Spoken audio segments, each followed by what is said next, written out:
day.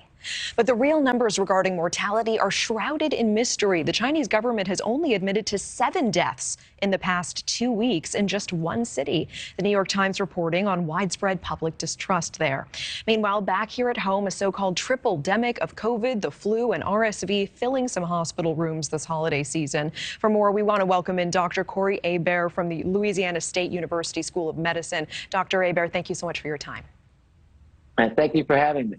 People are traveling to be with loved ones, and they are gathering right now. What do they need to do to stay safe? They need to do the things that they did to remain safe during the height of the pandemic. Wash up, mask up, separate, and vaccinate. I know we are so tired of this. I know that you are weary. But the reality of this now is that you do not want to get COVID because you could get long COVID, which is a big problem. We're seeing this now. People are starting to have more neurologic problems after they had COVID for maybe 6 or 7 months ago. We also are seeing huge numbers of influenza. Influenza has not gone anywhere. It kills thousands, tens of thousands of people every year, except the last 2 years because everybody was wearing a mask. Now, nobody's wearing a mask anymore. People are dying of influenza, and you just don't want to get that either. And so the thing about, all this pandemic talk is that people are like, oh, I don't want to die. I get that, but you just don't want to get this stuff because you don't want to spread it to your family, and you don't want to get long COVID because we do not know exactly how long and how severe long COVID is going to be for many individuals. I really appreciate you saying that. And yes, people are so tired of this, doctor, and I know that you know this. Yeah. It does seem that there is new theory, new research, and I'm hoping you can explain this a little to us, that perhaps COVID is respiratory presenting, but actually a long-term vascular disease. Initially respiratory presenting, long-term vascular disease. So, I mean, this is very interesting because a lot of people who've either had COVID before or have seen people go through it say, yeah, I'm going to be sick for a few days. It's not that bad. I'll probably be fine. It's not the initial few days that we really need to be concerned about. Is that right? Correct. And I would even throw a monkey wrench in there to say neurologic, because we know that the respiratory symptoms, the pneumonia, that can kill you. We know that. And it also causes you just not to be able to breathe very well and increase work of breathing over time. The second thing, like you said, vascular, there's a hypercoagulability, which means that your blood gets thicker. We're not sure why, except a systemic vasculitis. We don't know exactly the mechanism, but we do know it's probably the angiotensin converter enzyme system. Bear with me. Now, the other issue, though, is that there's a nerve in the body called the vagus nerve.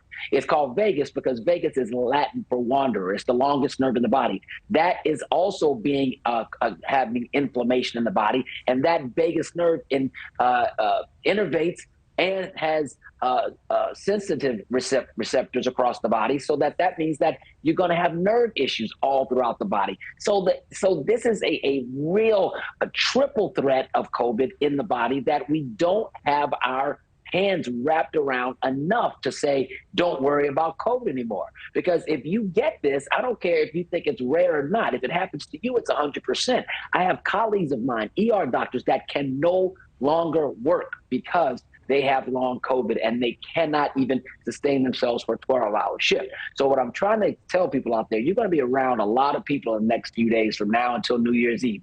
Please, people can say, oh, I'm embarrassed. I don't want to wear a mask. I don't want people to think I'm a weirdo.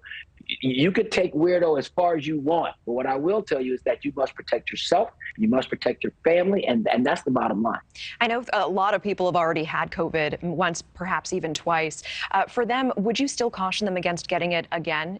Does it get worse, long COVID, potentially, the more infections you have? Some studies are saying yes, but we cannot definitively say that it gets worse every time, right? But what we do know is that you can get it a third time, just like you can get a cold, 3 times, 4 times. It's not the most common thing, but it can happen. So, I just want you to do the rudimentary things. Keep your hands washed. I'm in the airports at least every other day for the last few years, and during the height of COVID, everybody was washing their hands. Now I'm in the airport, nobody's washing their hands. I'm like, wash your nasty hands. These are the types of things, this general hygiene. These are the things that we need to do. We don't really have to go so far as to do all the glorified scientific things sometimes. Just do the bare minimum, and I think we should probably be okay. Dr. Hebert. Thank you for watching. Go to newsnationnow.com to find NewsNation on your television provider. And don't forget to click the red subscribe button below to get more of NewsNation's fact-driven, unbiased coverage.